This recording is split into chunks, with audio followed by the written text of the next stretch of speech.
Now, Firstpost Palki Sharma has spoken exclusively to Brazilian President Lula. He said, and I quote, "If I were the Chinese president, I would not have skipped the G20 meeting in India. China wants to create an anti-Western bloc. Some countries weren't on board with that. You introduced the concept of common currency to replace the dollar. Take a look."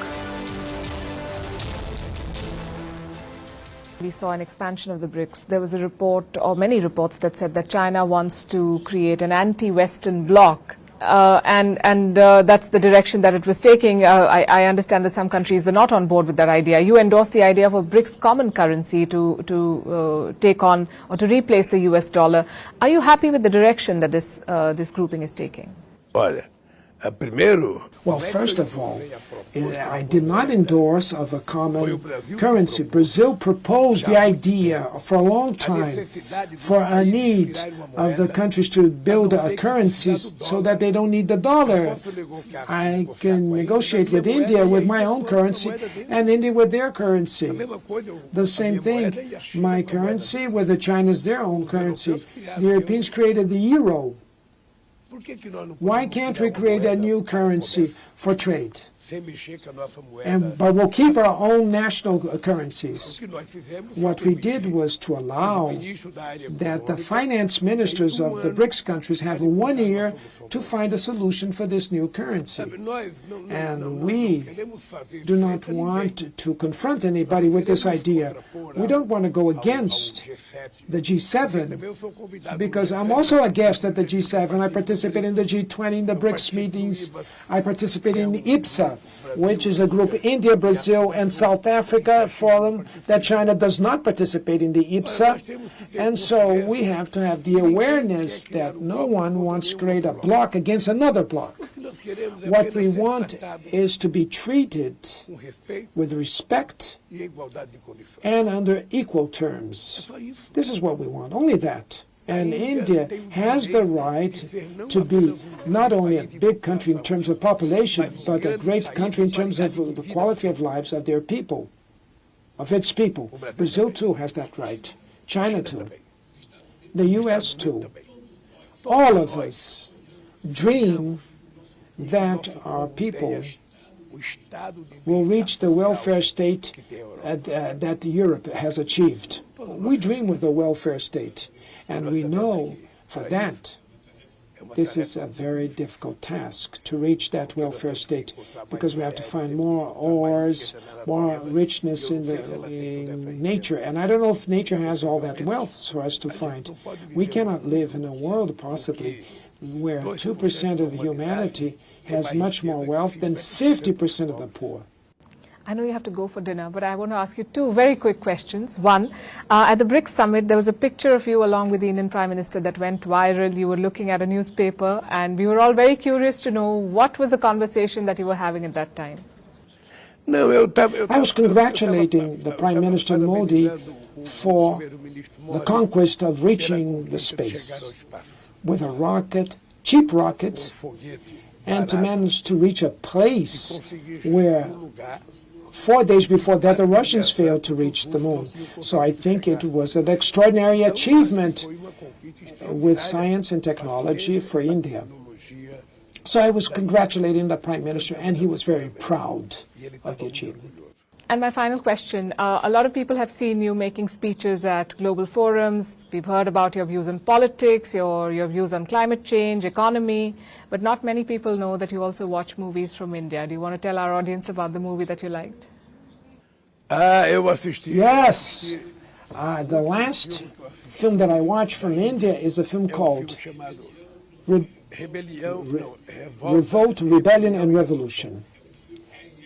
RRR. It's a 3-hour feature film, and it has very funny scenes. There's beautiful dance in the film, and there is a critique, a deep critique to the British control over India and conquering India. Sincerely, I believe that this film should have been a box office here in India, and I believe that it should be making success around the world, because everybody that talks to me, the first thing that I say is, have you watched the 3R film? Revolt, Rebellion, and Revolution. And so many times we see that the Indian film, and people don't even know that India has good movies, a good movie industry.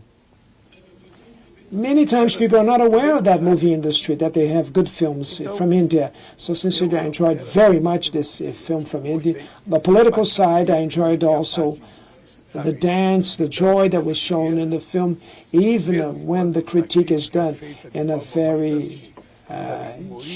humor. The critique is perfect, even using humor. So I congratulate to the directors of this film, to the artists, because it enchanted me.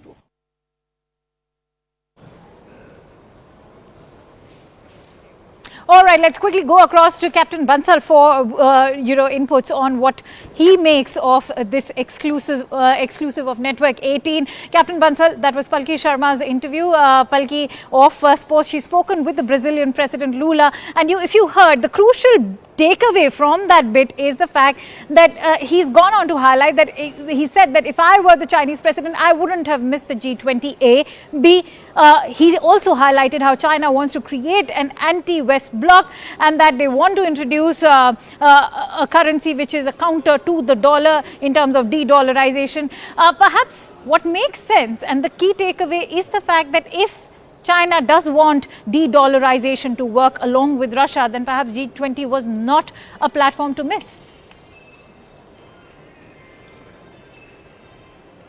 In my mind that this has been a big blow for China. In fact, if President Xi Jinping has not come to G20 summit, it has been his loss. And I'm sure if he was here, he would have hogged quite a bit of limelight, because he would have got as much of coverage as probably President Biden was getting, or even more, considering the delicate relationship between India and China. So it has been China's loss, not India's by any stretch of imagination. Well, Li Qiang has come, so as far as China is concerned. And to my mind, for having missed such an important summit and pursuing Chinese agenda, there must have been a serious reason.